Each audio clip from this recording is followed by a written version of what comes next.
بسم الإله الشارع الأحكام والصلاة والسلام صرمدا على نبي قد أتانا بالهدى وعلى آله وصحبه على ممر الدهر والأعوام. أما بعد، قال الله عز وجل في كلامه المجيد: ويستفتونك في النساء قل الله يفتيكم فيهن. وقال النبي صلى الله عليه وسلم: أجرأكم على الفتيا أجرأكم على النار. الحمد لله, আল্লাহ তাআলার কাছে অসংখ্য অগণিত শুকরিয়া। আমাদের মাজলিসুল ইলমি শুরু হয়েছে প্রায় 6 মাস পরে আমাদের ম্যানুয়ালি অফলাইনে আজকে প্রথম বৈঠক। এখানে আসলে এলমে এবং বয়সে সবচেয়ে আমার যোগ্যতাও কম, বয়সও কম। এখানে আসলে সম্পৃক্ততা আমার অন্য কারো থেকে ইস্তেফাদা হাসিল করা, তাদের এলএম থেকে উপকৃত হয়, এটাই মূল উদ্দেশ্য। যেহেতু কর্তৃপক্ষ একটা বিষয় নির্ধারণ করে দিয়েছেন, এই বিষয়ে সামান্য কিছু কথা বলার চেষ্টা করব ইনশাআল্লাহ। আসলে ফাতোয়া, মুফতি বর্তমান জামানায় এটা একটা ফ্যাশনেবল জিনিস হয়ে গেছে। মুফতি সবাই হতে চায়, সবাই ফতোয়া দিতে চায়। এমনকি বিষয়টা এমন পর্যায়ে চলে গেছে যে কেউ যদি মুফতি না হয় কিংবা ফতোয়া দিতে না পারে, উপস্থিত জিজ্ঞাসা করলে যদি মাসালাটা জানা নাও থাকে, তারপরও তার মনে হয় যে এটা যদি আমি বলতে পারতাম, বা জানা না থাকলে অনেক ক্ষেত্রে বিষয়টা এমন হয় যে মানুষ আমাকে খারাপ বলবে, আমার এলেম নাই, এই কথা বলার জন্য বা এটা যাতে মানুষ না ভাবে উপস্থিত ভুল মাসালা বা ভুল বলেই বলে দেয়। এমনকি এই মুফতি হওয়ার জন্য, মুফতি হওয়ার প্রবণতা আগে এরকম ছিল না। এখন মানুষের মধ্যে মুফতি হওয়ার প্রবণতা এত বেশি যে মসজিদের খাদেম নিলেও মুফতি হইতে হয়। এমন আমরাও সবাই ফতোয়া দিতে চাই। আসলে এই ফতোয়ার মাকামটা কোথায়?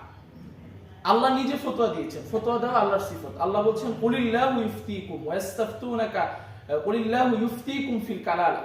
তাহলে ফতোয়া দাতা সে হচ্ছে তাওকিউন আন রাব্বিল আলামিন, মুআক্কি, সে হচ্ছে আল্লাহ রাব্বুল আলামিনের পক্ষ থেকে সাইনকারী, নিয়াবাতুন আনিল্লাহি আযজা ওয়া জাল্লা রাসূলি সাল্লাল্লাহু আলাইহি সাল্লাম, আল্লাহ এবং তার রাসূলের পক্ষ থেকে সে নায়েব। তা তো ভাবা দরকার যে এখানে আসবে আলোচনা যে আসলে যে মুফতি তার মাকামটা কোথায়। আমাদের আকাবির যারা ছিল তারা ফতোয়া দানের ক্ষেত্রে কিরকম সতর্কতা অবলম্বন করতেন। যত আছে তাদের মধ্যে এই ফতোয়া সম্পৃক্ত যত কিতাব আছে, উসুল ইফতা, এখানে একটা অধ্যায় কায়েম করেছেন বেশিরভাগ মানুষ, তাহাইয়ুবুস সালাফি লিল ফাতোয়া, অর্থাৎ সালাফরা ফতোয়া দানের ক্ষেত্রে তারা কি পরিমাণ ভয় করত, তাদের আমল কি ছিল, এই ব্যাপারে আমরা একদম শুরু থেকে শুরু করি। ফাতোয়া ফিল লুগাতি ওয়াল ইসতিলাহ। ফাতোয়া শব্দটা সাধারণত ফাতিয়া বিফাতহিল ফা এবং ফুতিয়া দুইটাই ব্যবহার হয়। তাজুল উরুসের মধ্যে এইভাবে আছে। তবে ওয়ালাকিন্নাল আউয়াল অর্থাৎ ফাতোয়া, এটা আসাহ ওয়া আশহার, এটাই বেশি প্রসিদ্ধ এবং মাশহুর হয়ে গেছে। ফাতোয়া হোক বা ফুতিয়া হোক, আল ফাতোয়া ওয়াল ফুতিয়া কিলাহুমা দুইটাই হাসিলে মাসদার থেকে ব্যবহার হয়। যেমন আরবদের কথা আফতা ইফতি ইফতাআন। এখন এটাকে দুই ভাগে ভাগ করা যায়, একটা হচ্ছে শাব্দিক অর্থ আর একটা হচ্ছে পারিভাষিক অর্থ। শাব্দিক অর্থ আল ইজাবাতু আন সুআল, যে কোনো প্রশ্নের জবাবে, এটা শরঈ বিষয় হোক অথবা দুনিয়াবী বিষয় হোক, এটার জবাবটা যেটা দেওয়া হয় সেটাকেই ফতোয়া বলে। কোরআন কারীমে এই অর্থে অনেক জায়গায় ব্যবহার হয়েছে শাব্দিক অর্থে। যেমন আল্লাহ তাআলা বলছেন কোরআন কারীমের মধ্যে, ইয়া আইয়ুহাল মালাউ আফতুনি ফি রুইয়া ইন কুনতুম লিরুইয়া তা'বুন। তরজমার ধরনের সবাই আলেম। এরপরে আল্লাহ অন্য আয়াতে বলছেন ইউসুফ আইয়ুহাস সিদ্দিক আফতিনা ফি সাবঈ বাকারাত। এই যে আফতিনা, এই যে ফতোয়া, এখানে কিন্তু এটা কোন আহকামে শরঈয়ার সাথে সম্পৃক্ত না, এটা অন্য একটা বিষয়ের সাথে। এরপরে কোরআন শরীফে আছে ইয়া আইয়ুহাল মালাউ আফতুনি ফি আমরি, সূরা সাবার মধ্যে যে ঘটনাটা আছে, মা কুনতু কাতিআতান আমরান হাত্তা তাশহাদুন। এইখানে যে বিষয়গুলো আছে এগুলা শরীয়ত সম্পৃক্ততা কোনো বিষয় না। এমনি সাধারণ লুগাবি ভাবে সাধারণ জিজ্ঞাসার পরিবর্তে যে জবাব দেওয়া হয় সবগুলাকেই ফতোয়া বলে। এরপরে এই যে ব্যাখ্যাটা বললাম, এটা মুফতি মুহাম্মদ তকি উসমানী হাফিজাহুল্লাহ উনি উসুল ইফতার মধ্যে লিখেছেন, এবং আমিউল ইহসান মুজাদ্দিদি উনিও তার আদাবুল মুফতির মধ্যে লিখেছেন। এরপরে এই যে কালিমাটা ফতোয়াটা, এটা খাস হয়ে গেছে লিল ইজাবাতি আন সুআলিন শারঈ। সুআলে শরঈর বিপরীতে যে ইজাবাটা দেওয়া হয়, যে জবাবটা দেওয়া হয়, সেটাকে ফতোয়া বলে। এই অর্থে কোরআনে কারীম ব্যবহার করেছে অনেক জায়গায়। যেমন ওয়াস্তাফতুনাকা ফিন নিসা, আল্লাহ কোরআন শরীফে তারা জিজ্ঞাসা করবে নিসা সম্পর্কে, আল্লাহ বলছেন কুলিল্লাহু ইফতিকুম। এইখানে যে ফতোয়াটা ব্যবহার হয়েছে, ফতোয়া শব্দটা, এটা ইজাবাতু আন শারঈ, লিল ইজাবাতি আন সুআলিন শারঈ, এটার জন্য।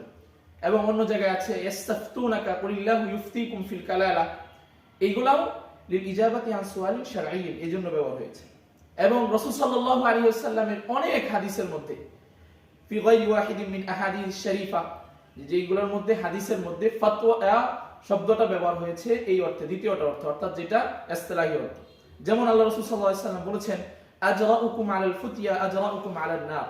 সুতরাং তো ইসমাইল সাহেব বিস্তর আলোচনা করে উনি বলেছেন যে ফামানাল কালিমাতি ফি ইসতিলাহিল ইয়াউম, আজকের দিনে এটার ইসতিলাহি অর্থ হচ্ছে, বর্তমানে এটার ইসতিলাহি অর্থ হচ্ছে আল জাওয়াবু আন মাসআলাতিন দীনিয়াতিন, কোন দ্বীনি মাসআলার জবাব দেওয়া, এটাকে বর্তমানে ফতোয়া বলা। উনি দ্বীনি বলেছেন, শরঈয়া কেন বলেন নাই, এটার মধ্যে উনি ব্যাপক আলোচনা করেছেন। তাহলে আজকের দিনে ফতোয়া কাকে বলা হবে? আল ইজাবাতু আন মাসআলাতিন দীনিয়াতিন। আচ্ছা, এরপরে এই বিষয় সম্পর্কে যখন আমি মোতালা করতে যাই, এই বিষয়টা সম্পর্কে অনেক বিস্তৃত কিতাব, প্রায় 200-250 কিতাব, যে আদাবুল মুফতি ওয়াল মুস্তাফতি এই সম্পর্কে প্রায় লিখিত হয়েছে, অনেক কিতাব। এই সম্পর্কে প্রথম কে কিতাব লিখছেন, এই সম্পর্কে আমিনুল ইহসান উনি বলেছেন যে সর্বপ্রথম যিনি কিতাব লিখেছেন আল ইমাম আল কাদি আবুল কাসিম আস-সাইবারি রাহিমাহুল্লাহ। আবার ওই উসুলুল ইফতা ওয়া আদাবহু, এখানে যে একটা তালিকাত আছে হারুন শাহ হুজুরের, উনি আবার উল্লেখ করেছেন যে এই বিষয়ে সর্বপ্রথম আউয়ালু মান সান্নাফা ফিহি আল ইমাম ইবনু আবিদ দুনিয়া। ইবনু আবিদ দুনিয়া উনি প্রথম কিতাব লিখেছেন, নাম হচ্ছে আল ফাতওয়া। তারপরে ইমাম আল কাদি আবুল কাসিম আস-সাইবারি উনি লিখেছেন আদাবুল মুফতি ওয়াল মুস্তাফতি। খতিবে বাগদাদি উনি কিতাব লিখেছেন আল ফকিহ ওয়াল মুতাফাক্কিহ। কাজী খান রাহিমাহুল্লাহ উনি লিখেছেন উমদাতুল মুফতি। ইবনু সালাহ রাহিমাহুল্লাহ উনি কিতাব লিখেছেন আদাবুল মুফতি ওয়াল মুস্তাফতি। ইমাম নবী রাহিমাহুল্লাহ উনার যে ওই মাজমু কিতাবে মুকদ্দমায় উনি একটা এখানে আদাবুল মুফতি ওয়াল মুস্তাফতি আলাদা একটা মুস্তাকিল অধ্যায়ের মতো লিখেছেন। এরপরে ইমাম কারাফি আল মালিকি উনি লিখেছেন আল ইহকাম ফি তামিজিল ফাতাওয়ি আনিল আহকাম। ইবনু হামদান আল হাম্বলি রাহিমাহুল্লাহ উনি লিখেছেন সিফাতুল ফাতওয়া ওয়াল মুফতি ওয়াল মুস্তাফতি। ইবনু কাইয়িম আল জাওজিয়া রাহিমাহুল্লাহ উনি লিখেছেন ইলামুল মুওয়াক্কিঈন আন রাব্বিল আলামিন। ইমাম জালালউদ্দিন আস-সুয়ুতি রাহিমাহুল্লাহ উনি লিখেছেন আদাবুল ফাতওয়া। ইবনু আবিদিন আশ-শামী রাহিমাহুল্লাহ শরহ উকুদ রাসমিল মুফতি নামে কিতাব লিখেছেন। আশ-শাইখ জামালউদ্দিন আল কাসিমি আল ফাতওয়া ইসলাম নামে কিতাব লিখেছেন। আশ-শাইখ মুহাম্মদ সুলাইমান আব্দুল্লাহ আল আশকার উনি কিতাব লিখেছেন আল ফুতিয়া ওয়া মানাহিজুল ইফতা। এবং আল মুফতি আমিমুল ইহসান আল মুজাদ্দিদি উনি কিতাব লিখেছেন আদাবুল মুফতি। এবং মুফতি মুহাম্মদ তকি উসমানী হাফিজাহুল্লাহ উনি কিতাব লিখেছেন উসুলুল ইফতা ওয়া আদাব। এই ছিল মোটামুটি বড় দাগে মোটা দাগে কয়েকটা কিতাবের নাম। এছাড়াও এই সম্পর্কে যারা কিতাব দেখতে চায় অনেক কিতাব আছে, বিশেষ করে ওই আমিমুল ইহসান আদাবুল মুফতির মধ্যে প্রায় 150-র মতো কিতাবের নাম লিখেছেন, যেগুলা এই আদাবুল ইফতা বা ইফতা সম্পর্কিত ফতোয়া দেওয়ার মূলনীতি সম্পর্কে এই কিতাবগুলো লেখা হয়েছে। তো আমার আরকানুল ফতোয়া হচ্ছে 4টা। একটা ফতোয়ার মধ্যে আরকান থাকে 4টা, সাধারণত মুফতি, মুস্তাফতি এবং মুফতাবিহি এবং মুস্তাফতা আনহু। তো আজকের আমার আলোচনার বিষয় হচ্ছে যে আদাবুল মুফতি এবং মুস্তাফতি, ফতোয়া যে চাবে এবং ফতোয়া যে দিবে তাদের আদব। তো আমি এই আলোচনাকে 2 ভাগে বিভক্ত করছি। প্রথমে রেখেছি আদাবুল মুফতি, মুফতিদের কি আলোচনা। আমরা যেহেতু সবাই মাসালা এখানে মুফতি কি সবাই কিনা এই বিষয়ে ওই ইয়ার মধ্যে হাশিয়াত ইবনে আবিদের মধ্যে লিখেছেন যে বর্তমানে কারা নাকিলুল ফতোয়া, আমরা অধিকাংশই ফতোয়া নকল করি। তো আমাদের প্রত্যেকের এই বিষয়টা উপকার হবে ইনশাআল্লাহ। প্রথম কথা, প্রত্যেক মুফতি ফতোয়া দেওয়ার আগে সে যেন এই কথাটা ভাবে, সেই কথা যেন এই কথাটা জানে যে ওয়ালি আলামাল মুফতি, মুফতি যেন এই কথাটা মনে রাখে আম্মান ইয়ানুবু ফি ফাতওয়াহু, সে ফতোয়ার ক্ষেত্রে কার সে স্থলাভিষিক্ত হচ্ছে। ওয়াল ইউকিন আন্নাহু মাসউলুন গাদান, সাধারণত প্রত্যেকটা মানুষের কথা আল্লাহ কোরআন শরীফে বলছেন মা ইয়ালফিযু মিন কাউলিন ইল্লা লাদাইহি রাকিবুন আতীদ, মানুষ যে কথা বলে সেগুলো সংরক্ষিত হয়। তাহলে একজন মুফতি যিনি কথা বলবেন তার কথা অনুযায়ী আরেকজন আমল করবেন, একটা মাসালা বললাম তার জীবনের আমল সংগঠিত হবে, তাহলে তার যে প্রশ্নটা আমি যেটা বললাম অবশ্যই আল্লাহ কিয়ামতের দিন এই প্রশ্ন সম্পর্কে আমাকে যে প্রশ্ন করলো আমি যে জবাব দিলাম এটা সম্পর্কে আল্লাহ জিজ্ঞাসা করবেন। এই কথা যখন আমার মনে আসবে যে আমি যে কথাটা বলছি এটা কি আমার কিতাব মুরাজাত আছে কিনা, যে মাসালাটা বলতেছি এটা কি আমার খেয়াল আছে কিনা, কোন কিতাবে আছে, একদম নিশ্চিত হয়ে তারপর মাসালা দেওয়া। তাহলে প্রত্যেক মুফতির উচিত সে যেন ফতোয়া দেওয়ার আগে সে যেন ভাবে যে আমি কার পক্ষ থেকে নায়েব হচ্ছি, আল্লাহর পক্ষ থেকে, এবং আমাকে আগামীকাল অর্থাৎ কিয়ামতের দিন এই সম্পর্কে জিজ্ঞেস করা হবে। এখানে কিছু কথা বলা দরকার যে তাহাইয়ুবুস সালাফ লিল ফতোয়া, এই কয়েকটা মুজাকারা আমরা করি। তাহাইয়ুবুস সালাফ কেমন ছিল, সালাফদের ফতোয়া দেওয়ার ব্যাপারে কেমন ভয়াবহতা ছিল, তারা কেমন ভয় পেতেন। ইমাম নববী রাহিমাহুল্লাহ উনি তার শরহুল মুহাদ্দাবের মুকদ্দমার মধ্যে লিখেছেন যে ইফতা এটা আযীমুল খাতার, অনেক একটা বিপজ্জনক বিষয় এবং খুব মর্যাদার বিষয়, এবং এটা একটা বড় অবস্থা। কেননা মুফতি ওয়ারিসুল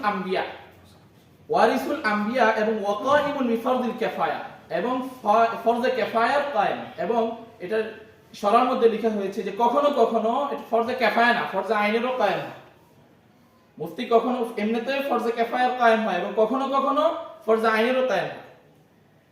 ওয়া কাফা লি খুতুরাতি হাযিল মানসাব ওয়া মাহাবাতি আন্নাহু নিয়াবাতুন আনিল্লাহি আযজা ওয়া জাল ওয়া রাসূলি সাল্লাল্লাহু আলাইহি ওয়াসাল্লাম। এই যে ভয়াবহতা, ফতোয়া দেওয়ার যে একটা মারাত্মক জায়গা, এটার ভয়াবহতার জন্য এতটুকুই যথেষ্ট যে মুফতি সে ব্যক্তি আল্লাহর পক্ষ থেকে নায়েব হয়, যে আল্লাহ আমাকে দায়িত্বটা দিয়েছেন, এবং ওয়া তাওকিয়ুন আন রাব্বিস সামাওয়াতি ওয়াল আরদ, এবং এটা রব্বুল আলামিনের পক্ষ থেকে একটা তাওকিয়া সাইন, মুফতি সাহেব যে সাইন দেয়, যদিও এটা তার সাইন, আসলে এটা তাওকিয়ুন আন রাব্বিস সামাওয়াতি ওয়াল আরদ। ইমাম ইবনুল কাইয়্যিম রাহিমাহুল্লাহ লিখেছেন, যখন প্রধানমন্ত্রীর পক্ষ থেকে যে সাইন দেয়, রাষ্ট্রীয় পদমর্যাদা সম্পন্ন ব্যক্তিরা যারা হয়, তারা যখন কোনো সাইন দেয়, ধরেন প্রধানমন্ত্রীর কার্যালয়ের একজন সচিব, তার সাইনে বাংলাদেশের অনেক সিদ্ধান্ত হবে।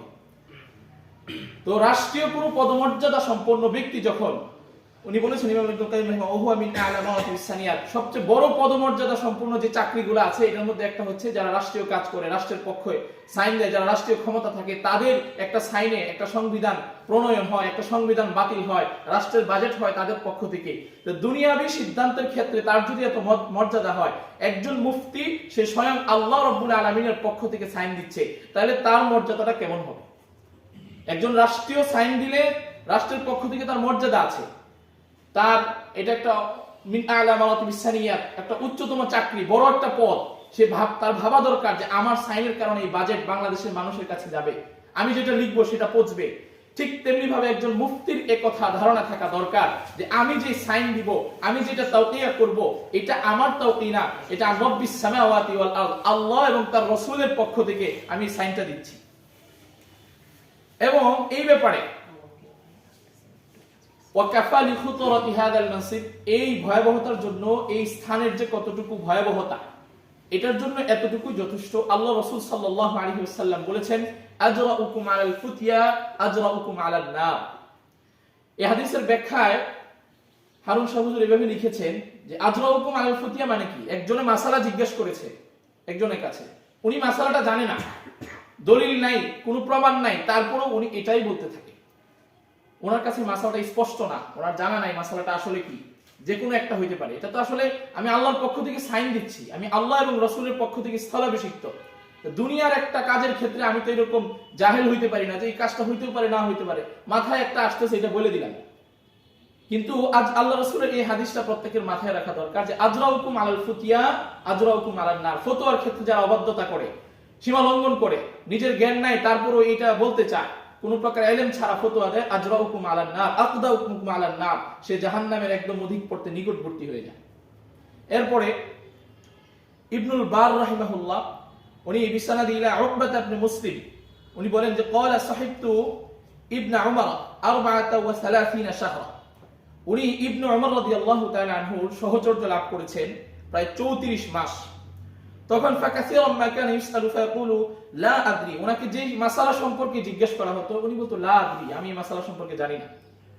তখন সুম্মা আলতাফিতু ইলাইয়া, উনি ওই রাবির দিকে তাকাতেন, বলতেন যে কেন বলছি এটা তুমি জানো? আফাতাদরি, তুমি কি জানো? মা ইউরিদু হাউলা, এই সমস্ত লোক আমার কাছে ফতোয়া দিয়ে কি কি জিজ্ঞেস করতে চায়, কি চায় তারা জানো? তখন তিনি বললেন ইউরিদুনা আইয়াজআলু যুহুরানা জিসরান লাহুম ইলা জাহান্নাম, তারা আমাকে মুফতি বানায়া, তারা তাদের প্রশ্নের উত্তর দিয়া আমাকে জাহান্নামে যাওয়ার পুল বানাইতে যায়, আমি পুল হব, তারা জাহান্নামে যাবে, এরকম বানাইতে চায়। অর্থাৎ তারা আমাদের থেকে ভুলভাল ফতোয়া নিয়ে, মুফতির একটা আদব হচ্ছে সে একদম তার কলব যখন একদম এই ফতোয়া দানের প্রতি মশগুল থাকবে, অন্য কোনো ব্যস্ততা থাকবে না। অনেকে দেখা যায় রাস্তাঘাটে ফতোয়া জিজ্ঞেস করে, একজন মানুষ অন্য মাসগুলাতে আছে, একটা কাজ করছে, হুজুর এই মাসালাটা, তখন মুফতির উচিত যে এখন না, আপনি পরবর্তী সময় আসেন। মুফতির কলব যখন অন্য কোনো হালতে থাকে, তার একদম রাগ থাকে, এটা আসতেছে সামনে, তার একদম অন্য ব্যস্ততা থাকে, তখন তার জন্য জায়েজ নাই ফতোয়া দেওয়া। হযরত সুফিয়ান ইবনে উয়াইনা রাদিয়াল্লাহু তাআলা উনি বলেন, আ'লামুন নাসি বিল ফাতওয়া আসকাতুহুম, যে ব্যক্তি ফতোয়া সম্পর্কে আ'লাম, তার গুণ হচ্ছে আসকাতুহুম, সে সবচেয়ে বেশি চুপ থাকবে। ওয়া আনতাকুন ওয়া আজহারুন নাসি বিল ফাতওয়া, ফতোয়া সম্পর্কে সবচেয়ে ব্যক্তি জাহেল হচ্ছে ওই ব্যক্তি যে আনতাকুহুম, অধিক কথা বলে। এবং সাহাবায়ে কেরামের মধ্যে আমল ছিল, তাদের কেউ যদি মাসআলা জিজ্ঞেস করত, তাদের আমল ছিল তার ভাইকে সে ন্যস্ত করত, যে আমার ভাই এই ব্যাপারে বেশি এই আ'লাম, আমার থেকে বেশি জানে, বেশি কথা বলতেন। আর আমরা তো অনেকের ক্ষেত্রে এমন হয়, ফতোয়া দেওয়ার জন্য একদম প্রতিযোগী হই, কে কার আগে কোন বিষয়ে ফতোয়া দিতে পারি। ফেসবুক হোক, অনলাইন হোক, এবং জীবনযাত্রার ক্ষেত্রে ফতোয়া দেওয়ার জন্য অনেক বেশি উদ্গ্রীব। সুফিয়ান ইবনে উয়াইনা বলেন, যে ফতোয়া সম্পর্কে অধিক জানে তার উচিত হচ্ছে আসকাতুহুম, চুপ থাকা। এরপরে হযরত বিশর ইবনে হারিস উনি বলেন, যে ব্যক্তি চায় আমাকে জিজ্ঞেস করুক মানুষ, যার ইচ্ছা হচ্ছে যে আমি মুফতি হয়েছি, আমার কাছে মানুষ জিজ্ঞাসিত করুক, তাহলে সে আসলে ফালাইসা বিআহিনা ইসআলা, তাকে জিজ্ঞাসা করা, সে যে জিজ্ঞাসিত হবে এই যোগ্যতাই তার নেই। যে ব্যক্তি মনে মনে কামনা করে যে আমার কাছে মানুষ জিজ্ঞাসা করুক, মানুষ আমার কাছে মাসালা জানুক, সে আসলে মুফতি না, তার আসলে জবাব দেওয়ার যোগ্যতাই নেই। এরপর হযরত আতা ইবনে সাইদ রাহিমাহুল্লাহ উনি বলেন যে আদরাকতু আকওয়ামান, আমি এমন কওমের সন্ধান পেয়েছিলাম, কানা আহাদু মিসআলু আনিশ শাই, যদি তাদেরকে কোনো সম্পর্কে জিজ্ঞাসা করা হতো, কোনো মাসালা জিজ্ঞাসা করা হতো, ফায়াতাকাল্লামু, উত্তর তো দিতেন, কিন্তু ওয়া ইন্নাহু লা ইয়াআদু, এই ভয়ে তিনি কাঁপতে থাকতেন যে আমি ফতোয়া দিচ্ছি, আমার ফতোয়া অনুযায়ী মানুষ কাজ করবে, আমার ফতোয়া অনুযায়ী মানুষ নামাজ পড়বে, এইজন্য লা ইয়াআদু, উনি কাঁপতে থাকতেন। হযরত ওয়ানিল আশআস আন মুহাম্মদ ইবনে সিরিন قال اذا كان سئل عن شيء من الفقه الحلال والحرام, যখন ফিকহে হালাল এবং হারাম সম্পর্কে ওনাকে জিজ্ঞেস করা হইতো, ওয়া তাগায়্যারা লাউনুহু, তার শরীরের রং পরিবর্তন হয়ে যেত, এমনকি ওনার চেহারায় পরিমাণ পরিবর্তন হয়ে যেত, ওনার যে আগের অবস্থা এবং ফতোয়া চাওয়ার পরের অবস্থা এক থাকতো না, অন্যরকম হয়ে যেত। ইমাম মালিক রাহিমাহুল্লাহর একজন ছাত্র থেকে বর্ণিত, ক্বালা আল্লাহি ইন কানা মালিকুন ইযা সুইলা আন মাসআলাতিন, ইমাম মালিক রাহিমাহুল্লাহকে কোন মাসআলা সম্পর্কে যখন জিজ্ঞেস করা হইতো, কান্নাহু ওয়াকিফুন বাইনাল জান্নাতি ওয়ান নার, তিনি যেন কেমন জান্নাত এবং জাহান্নামের মাঝখানে দাঁড়িয়ে আছেন, এরকম অবস্থায় থাকতেন। ওয়ান আব্দুল্লাহ ইবনে উমর রাদিয়াল্লাহু তাআলা আনহু, ওনার কাছে মানুষ বেশি বেশি ফতোয়া চাইতো, উনি বলতেন যে ইন্নাকুম তাস্তাফতুনা ইস্তিফতাআ কওমিন কান্না লা নাসআলু আম্মা নুফতিকুম বিহি, তোমরা আমাদের কাছে এমন ভাবে ফতোয়া জিজ্ঞেস করো, যেখানে যাই সেখানেই ফতোয়া, যে অবস্থায় যাই এই অবস্থায় ফতোয়া জিজ্ঞেস করো, বিষয়টা এমন যে আমি যা ফতোয়া দেই এটা মনে হয় আমাকে জিজ্ঞাসিত করা হবে না, আমি যে ফতোয়াটা দিব এটা সম্পর্কে তো আমার জবাব দিতে হবে, আমাকে সময় দাও পর্যাপ্ত। এরপরে হযরত ইমাম আবু হানিফা রাহিমাহুল্লাহ উনি বলেন যে মান তাকাল্লামা ফি শাইইন মিনাল ইলম, যে ব্যক্তি কোনো ইলম সম্পর্কে কথা বলে, কোনো রায় দেয়, ওয়া তাকাল্লাদাহু, এবং এই রায়ের উপরে মানুষ অনুসরণ করে, এবং সে ব্যক্তি যদি ভাবে যে এই রায়ের ব্যাপারে, যে ব্যাপারে মানুষ অনুসরণ করেছে, এই ব্যাপারে তার আল্লাহ তার সম্পর্কে জিজ্ঞাসা করা হবে না, তাহলে সে তার দ্বীনকে একদম সাহুলাত মনে করলো, সে দ্বীনকে কোনো গুরুত্বই দেয়নি। যে ব্যক্তি ইলম সম্পর্কে কোনো কথা বলে এবং ভাবে এই সম্পর্কে আল্লাহ আমাকে কিছুই জিজ্ঞেস করবে না, যেমন চাই বলে দিলাম, এটার কোনো হিসাব হবে না, তাহলে সে দ্বীনকে একদম ছোট করলো, সে দ্বীনকে, ইসলামকে কিছুই মনে করলো না। ইমাম আবু হানিফা রাহিমাহুল্লাহ লাউলাল ফারাক, ফারাক মানে হচ্ছে ভয়, ইমাম আবু হানিফা রাহিমাহুল্লাহ বলেন যদি আল্লাহর পক্ষ থেকে এই ভয় না থাকতো যে আমি আবু হানিফা ইলমকে নষ্ট করছি, মাফতাইতু আহাদা, আমি কখনো ফতোয়া দিতাম না। এরপরে সুফিয়ান ইবনে উয়াইনা রাদিয়াল্লাহু তাআলা আনহু উনি বলেন, ইউগফারু লিল জাহিলি 70 যামবান, একজন জাহেলের 70টা গুনাহ maaf করা হবে, ক্বাবলা আইয়ুগফারা লিল আলিমি যামবান ওয়াহিদান, একজন আলেমের একটা গুনাহ maaf করার আগে একজন জাহেলের 70টা গুনাহ maaf করা হবে। অর্থাৎ জাহেল জানে না বিভিন্ন কাজ সম্পর্কে, আল্লাহ হয়তো তাকে maaf করে দিতে পারেন, কিন্তু আলেমের একটা গুনাহ maaf করা, জাহেলের 70টা গুনাহ maaf করবে, কিন্তু আলেমের একটা গুনাহ maaf করার ক্ষেত্রে আল্লাহর কাছে হিসাব দিতে হবে। হযরত মুসআব রাদিয়াল্লাহু তাআলা আনহু ওনার কাছে একটা সামান্য বিষয় জিজ্ঞেস করছে, ধরেন ওযু সম্পর্কে বা সামান্য কিছু সম্পর্কে, ওযু মাসাল সম্পর্কে, তো উনি বললেন যে লা আদরি, আসলে এই মাসালাটা আমার এখন জানা নাই, আমার কিতাবাদি দেখে বা বিভিন্ন সূত্রে জেনে তারপর তোমাকে জানাতে হবে। তখন ওই লোক তাকে ভৎসনা করলো, এটা তো কোনো বিষয় হলো, আপনি এত বড় একজন আলেম, আপনার কাছে ছোট্ট একটা মাসালা জিজ্ঞেস করলাম, উনি একটা কথা বলেছেন যে লাইসা ফিল ইলমি শাইউন খাফিফুন, ইলমের ক্ষেত্রে কোনো বিষয় নিতান্ত হয় না, ছোট হয় না, সবকিছু ছোট জিনিসটাও বড় হয়। হযরত ইবনে মাসউদ রাদিয়াল্লাহু তাআলা আনহু এবং ইবনে আব্বাস রাদিয়াল্লাহু তাআলা আনহু উনি বলেন ক্বালা মান আফতা আন কুল্লি মা ইসআলু ফাহুয়া মাজনুন, যে ব্যক্তি যা জিজ্ঞেস করে তাই বলে দেয়, যা জিজ্ঞেস করে তাই বলে, জানে না জানে একদম কোনো তাফাররুক ছাড়া যেটা জিজ্ঞেস করে সেটারই জবাব দিয়ে দেয়, ফাহুয়া মাজনুন, সে আসলে ফতোয়া দেওয়ার যোগ্য না, সে আসলে পাগল, যা জিজ্ঞেস করে তাই বলে দেয়। তাহলে প্রথম নাম্বার, যে ব্যক্তি মুফতি তার দায়িত্ব হচ্ছে যে সে ফতোয়া দেওয়ার পূর্বে সে কার পক্ষ থেকে স্থলাভিষিক্ত এবং যে কথাটা বলবে সেই সম্পর্কে আল্লাহর কাছে জিজ্ঞাসিত হতে হবে, এই চিন্তা ভাবনা রেখে তারপর ফতোয়া দিবে। 2 নাম্বার, ينبغي للمفتي قبل الافتاء يرجع الى الله سبحانه وتعالى ويسأل الهداية الى الرشد, ফতোয়ার পূর্বে সে আল্লাহর কাছে দোয়া করবে হেদায়েতের।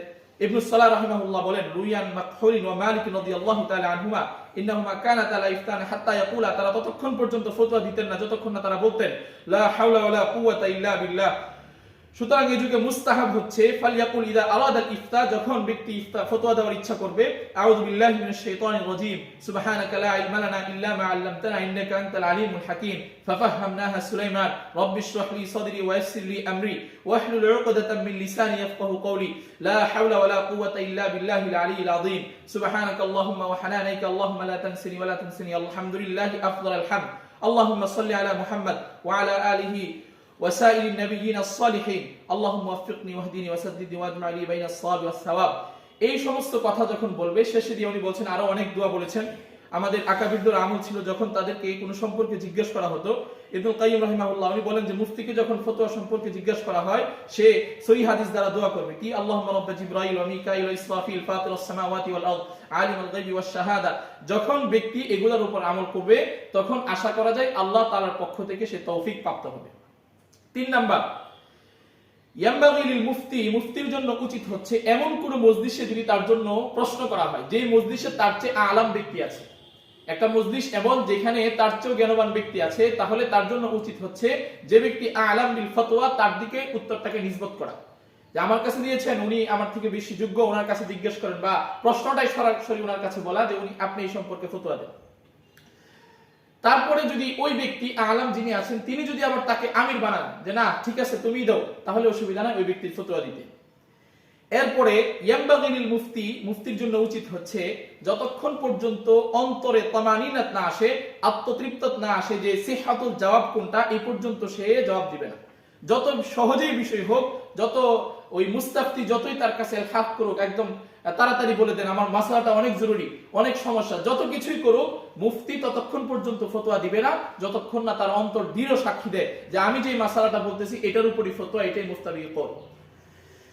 এরপরে মুফতির জন্য উচিত হচ্ছে মুরাআতুহু আল্লা ইফতিহালা ইশতিগাল কলবিহি বিগযবিন আও রাহবাতিন আও শাহওয়াতিন আও মিম্মা ইখরুজু আনিল ইআতিদাল।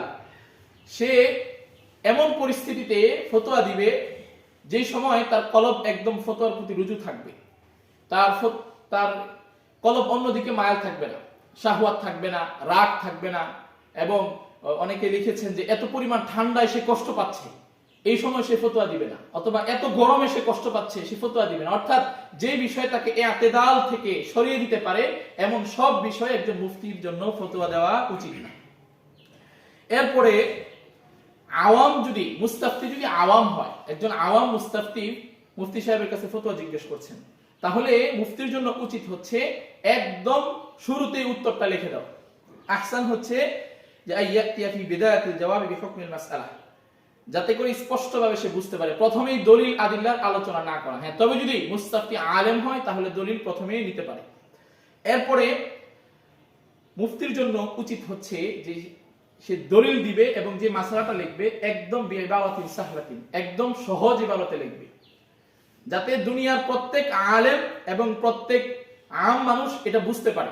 একদম কঠিন ইসতিলাহি পরিভাষাগত ব্যবহার করবে না, স্বাভাবিক যে বিষয়গুলো আছে সাহুলাত এগুলা ব্যবহার করবে। হ্যাঁ, যদি মুফতি মুস্তাফতি আলেম হয় তখন এগুলা ব্যবহার করা যেতে পারে। এরপরে ইয়ামবাগি আন তাকুন আল ফাতওয়া মুক্তাসিরাতান আলা বায়ানিল হুকমিশ শারঈ, একজন ফতোয়া জিজ্ঞেস করেছে যে আমার ওযু সম্পর্কে এই মাসালাটা জানা দরকার, ওযুর এই মাসালাটা জানা দরকার, তাহলে মুফতির জন্য আবশ্যক হচ্ছে তাকে শুধু এটা বলে দেওয়া যে ওযুর মাথা এতটুকু মাসাই করতে হয়, বিস্তর লম্বা আলোচনা, কোনো ভূমিকা দিবে না। ভূমিকা দিয়ে প্রথমে বলবে যে ইসলামে অজু অনেক গুরুত্বপূর্ণ, এই এই বিষয় আছে, অজুতে এত সওয়াব, এত, এগুলা দিবে না। তাকে যেই সম্পর্কে জিজ্ঞাসা করা হয়েছে সে শুধু এটার উত্তর দিবে। তবে ইমাম তারাফি আল মালিকি বলেছেন, যখন ফতোয়া অনেক বড় বিষয়ে চাওয়া হবে, কোনো আকীদার বিষয়ে চাওয়া হবে, বা এমন কোনো বিষয়ে ফতোয়া চাওয়া হবে যে বিষয়ে ওই জামানায় কোনো আলোচনা আছে। যেমন একজন প্রশ্ন করলো যে ফজরের নামাজের পরে, ফজরের নামাজ পড়ার পরে ওয়াক্ত যদি বাকি থাকে, সে কি ওই ওয়াক্তের যেই সুন্নত নামাজটা ছিল সে কি এটা পড়তে পারবে কিনা। এখন তো দরকার বলে দেওয়া, সাধারণত পড়তে পারবে না, কিন্তু এই সম্পর্কে আমাদের সালাফিরা অনেক আপত্তি করে। এই জন্য মুফতির উচিত হচ্ছে যে বিস্তারিত একটু হাদিসটা জয়ীফ, ওইটার উপর আমল করা যাবে না, আমরা যে হাদিসটা বলি এটা সহি কেন, এটা একটু আলোচনা করে দেওয়া। বা বড় কোনো বিষয়, রাষ্ট্রীয় কোনো বিষয় যেই সম্পর্কে রাষ্ট্রের অনেক জাহলত আছে বা রাষ্ট্রীয় কোনো ভুল প্রচলন আছে, এটার সাথে প্রাসঙ্গিক, তখন উল্লেখ করা যেতে পারে। এমনি স্বাভাবিক ভাবে যে জিনিসটা জিজ্ঞেস করে মুফতির জন্য উচিত হচ্ছে শুধুমাত্র সেই জিনিসের জবাবটাই দিয়ে দেওয়া। এরপরে মুফতির জন্য আরেকটা দায়িত্ব হচ্ছে, সে যে শব্দ ব্যবহার করবে এটা তার একটা আমানত, যে আমি হারাম শব্দ ব্যবহার করে দিলাম। তো ইসমাইল হাফিজাহুল্লাহ উনি বলেছেন যে আসলে যেটা যে স্তরের, এই স্তরের শব্দ ব্যবহার করতে হবে। দেখেন হারাম হইতে গেলে কি লাগে, হালাল একদম দলিল একটা তাই লাগে। এখন আম্মা ফিল উমুরিল্লাতি লাইসা ফিহা নাসসুন আও ফিল উমুরিল মুজতাহাদি ফিহা, এই সমস্ত বিষয়, যে সমস্ত বিষয় কোনো ওয়াকাত নস নাই বা এটা ইখতিলাফি মাসালা, এটাকে মুজতাহাদ করা হয়েছে, তখন তাকে এইভাবে বলবে যে গায়রু জায়েজ, এটা জায়েজ নাই, বা গায়রু মারদুইন, বা ইনকার অনুযায়ী যে হালা আসমিন ইনকার অনুযায়ী ওই শব্দ ব্যবহার করবে, কিন্তু হারাম শব্দ ব্যবহার করবে না। হারাম এবং মাকরু বা নাজায়েজ, এগুলো কিন্তু অনেকগুলো স্তর আছে। প্রত্যেক নাজায়েজ কিন্তু হারাম হয় না, নাজায়েজ মাকরু তাহরিম হইতে পারে, কিন্তু হারাম যেটা হারাম, এটা দলিলাতে এই লাগবে একদম। মাকরু ব্যবহার করা যেতে পারে, নাজায়েজ বলা যেতে পারে, কিন্তু কোনো বিষয় যদি একদম ডাইরেক্ট মুফতি সাহেব হারাম ব্যবহার করে, এটার জন্য সরাসরি কোনো কথাই নস লাগবে। এরপরে উমুমে বালওয়ার মধ্যে একটা মানুষের প্রচলন আছে, একটা মানুষের আমল এটার উপর আছে। এখন মুফতি সাহেব দেখলেন ফতোয়া মোতালা করে যে দুই ধরনের আমলের মধ্যেই প্রচলন আছে এবং মাসালাটা মুখতালিফ, তখন তার জন্য উচিত হচ্ছে মানুষের যেটা সহজ হয় এটা অ্যাপ্লাই করা মানুষের জন্য। এরপরে যে সমস্ত বিষয়ের নস নাই, একদম কোরআন হাদিসে নস নাই, এবং ফিকহে মুতাওয়ারিসও এই সম্পর্কে কোনো বর্ণনা নেই। যেমন বর্তমান যুগে বিকাশে লেনদেন করা, টেস্ট টিউবে বাচ্চা দেওয়া, ওয়াইফাইয়ের ব্যবসা করা, এই সম্পর্কে কোরআন হাদিসে স্পষ্ট কিছু নাই এবং ফিকহে মুতাওয়ারিসও নাই। তাহলে ওই জামানার যারা ফুকাহায়ে আবিদিন আছে তাদের সাথে পরামর্শ করে তারপরে ফতোয়া দেওয়া। এই সম্পর্কে হযরত আলী রাদিয়াল্লাহু তাআলা আনহু আছে, রাসূল সাল্লাল্লাহু আলাইহি ওয়াসাল্লামকে জিজ্ঞেস করেছিলেন যে যখন আমি কোনো কিছু যখন এই এমন বিষয় পাবো যে সম্পর্কে আপনার কোনো আদেশও নাই এবং কোনো নিষেধও নাই, তখন রাসূল সাল্লাল্লাহু আলাইহি ওয়াসাল্লাম বলেন শাওয়ারু আল ফুকাহা আল আবিদিন, ওই সমস্ত ফুকাহাদের সাথে তোমরা পরামর্শ করো যারা আবিদিন। এরপরে আরেকটা গুরুত্বপূর্ণ বিষয় হচ্ছে মুফতিদের জন্য ইয়াজিবুত তাজান্নুব আনিল ফাতওয়া শাযা, যে প্রত্যেক ক্ষেত্রেই দেখবেন কিছু না কিছু কি আছে, শায রাওয়ায়াত আছে, দুই একজন তাফারুদাত আছে। তো এখন বিশেষ করে যে এখন সালাফিবাদ বা অন্যান্য মতবাদের একটা সমস্যা হচ্ছে, তারা ওই শায মতবাদকে প্রতিষ্ঠা করার চেষ্টা করে। একটা দল জামাহির একদিকে গেছে আর একজন আলেম একটা কথা বলছেন, তারা এই একটা, কেউ কেউ তো বলছেন ইখতিলাফ হইলেই তাসাহুল হয়ে যায়, এই উসুল দিয়ে এই একটার দিকে সে চলে যায়। এই সম্পর্কে ইমামদের কিছু বক্তব্য আমি উল্লেখ করছি। আল্লাহ রাসূল সাল্লাল্লাহু আলাইহি ওয়াসাল্লাম বলেছেন যে ইয়াদুল্লাহি আলাল জামাআহ ওয়া মান শাদ্দা শাদ্দা ইলান নার। এরপরে এই সম্পর্কে ফুকাহায়ে কেরামের অনেক বক্তব্য আছে। ইমাম আউজাই রাহিমাহুল্লাহ উনি বলেছেন যে মান আখাযা বিনাওয়াদিল উলামা, যে ব্যক্তি শুধু উলামায়ে কেরামের নাওয়াদিরগুলো গ্রহণ করে, সবকিছু এক জায়গায় আছে, সে হানাফি মাযহাবের লোক, হানাফি মাযহাব অনুসরণ করে, কিন্তু এক ক্ষেত্রে সে আব্দুল্লাহ বিন বাজের ফতোয়া গ্রহণ করে, সালেহ ইবনে উসাইমিন, যে পুরা একদিকে আমাদের হানাফিদের মতবাদ, এই ক্ষেত্রে সে শুধু বলে মত তো আছে, এদেরকে সালেহ আল ফাওজান, এই সালেহ ইবনে উসাইমিনের ফতোয়া গ্রহণ করে ফেলে। যে ব্যক্তি শুধুমাত্র নাওয়াদিরুল উলামা, এক ক্ষেত্রে শুধু একজনের যে বক্তব্য সেটাকে গ্রহণ করে, খারাজা মিনাল ইসলাম, সে ব্যক্তি ইসলাম থেকে খারেজ হয়ে যায়।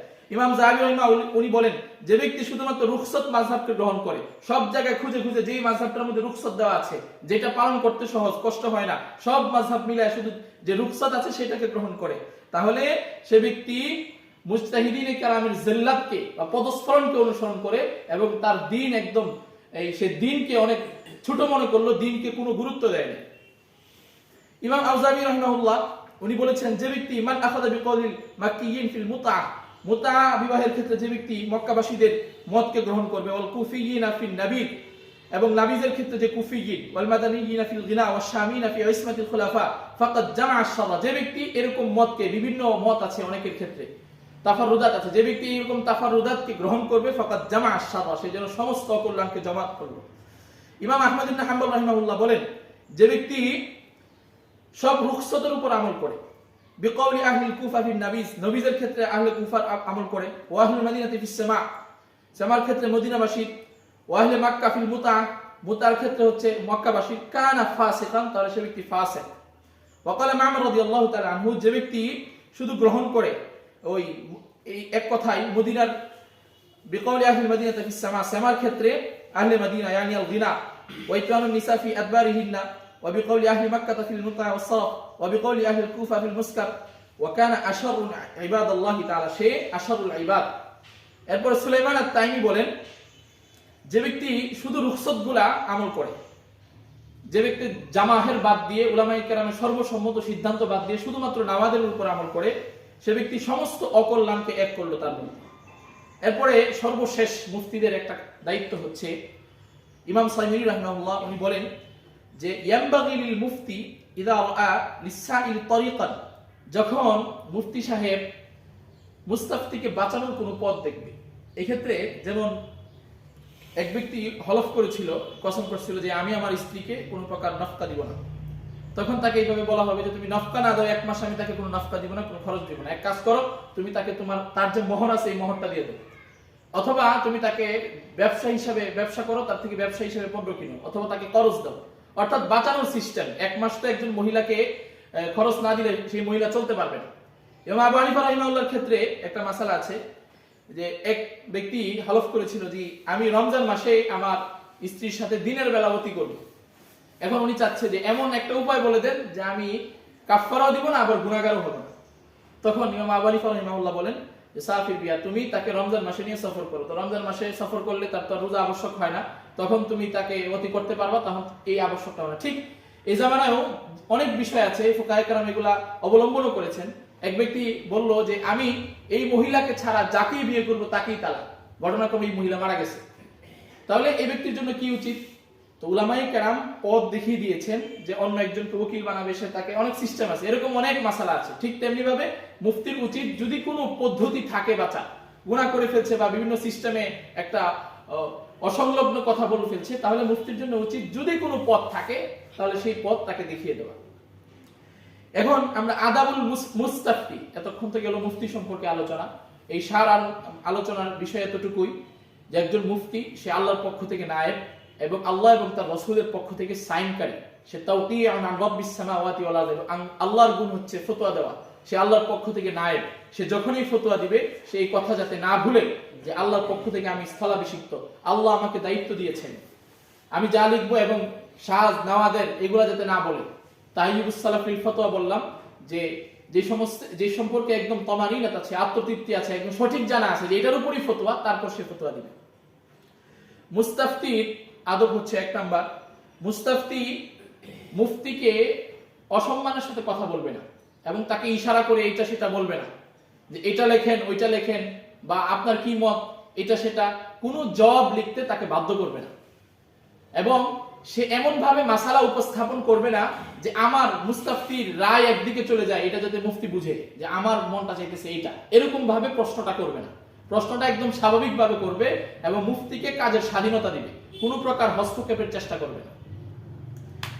এরপরে মুস্তাফতির জন্য আবশ্যক হচ্ছে ওই ব্যক্তির কাছেই সে ফতোয়া জিজ্ঞেস করবে যার ইলম এবং আদালত সম্পর্কে তার একদম পূর্ণ জ্ঞান আছে। একজন ব্যক্তি জানে যে তার কোরআন হাদিসের কোনো ইলম নাই, সে কোরআন হাদিসের কোনো ইলম রাখে না, তাহলে একজন মুস্তাফতি তার কাছে ফতোয়া জিজ্ঞেস করতে পারবে না। সে নিজেই তার অন্তর সাক্ষী দেয় আসলে সে আলেম না, বাঁচার জন্য অনেকে সাক্ষ্য নেয়। দেখা যায় পুরা শহরের আলেমরা এক কথা বলে, গ্রামের অজপড়া একজন গ্রামের একজনের কাছ থেকে ফতোয়া নিয়ে সে আরেকজনের উপর আমল করতেছে, আরেক মতের উপর। কি জন্য? অন্য একজন বলতে, সে নিজেও জানে যে আসলে সে ফতোয়ার যোগ্য না, কিন্তু নিজের শাহওয়াতের জন্য, পবিত্র অনুসরণের জন্য এইগুলা করে থাকে। এরপরে ইস্তিফতা মুস্তাফতির জন্য আরেকটা আদব হচ্ছে যে ওই দেশের বা তার এলাকার যে আলেম আছে তার সম্পর্কে জিজ্ঞেস করা। তার জন্য একদম লাজেম না যে ব্যক্তি একদম আলাম, অর্থাৎ ধরেন নেত্রকোনা শহরে তার এলাকায় যে আছে তার কাছে জিজ্ঞেস করতে পারবে। বিষয়টা এমন না যে সবচেয়ে বড় যে আলেম তার কাছে জিজ্ঞাসা করতে হবে, এর চেয়ে যারা নিচে আছেন বা তাদের কাছে জিজ্ঞেস করলে হবে না, বিষয়টা এমন না। যদি মুস্তাফতি ফতোয়া চায়, এরপরে মুফতির দুই মুফতির কাছে দুই ফতোয়া হয়, তাহলে সে যে ব্যক্তি আলাম এবং আওরা তার ফতোয়া সে মতামত করবে এবং এটার উপর আমল করবে। এরপরে যদি মুফতির ফতোয়ার উপর ইতমিনান না আসে, তার কাছে পছন্দ না হয়, তাহলে মুস্তাহাব হচ্ছে সে অন্য একজন মুতাবার মুফতির কাছে ফতোয়া জিজ্ঞেস করবে। মুফতি সাহেবের কাছে এমন অবস্থায় ফতোয়া জিজ্ঞেস করবে না যে অবস্থায় সে অন্য কাজে মশগুল থাকে, সে দাঁড়ায় আছে, সে হাঁটছে। অনেকে দেখা যায় রাস্তাঘাটে মোটরসাইকেলে ফতোয়া জিজ্ঞেস, হুজুর এই মাসালা কি? বিষয়টা এরকম না। মুফতি সাহেব যখন এই কাজের প্রতি মনোনিবেশ করবেন, তার একদম ফ্রি অবস্থায় আছে, তখন মুস্তাফতির উচিত এ সম্পর্কে ফতোয়া জিজ্ঞেস করা। যে সমস্ত কথা বললাম, সঠিক কথাগুলোর উপর আল্লাহ আমল করার তৌফিক দান করুক। ভুল কথা যদি বের হয়ে যায়, আল্লাহ তাআলা আমাদের স্মরণ শক্তি থেকে তা মুছে দিন।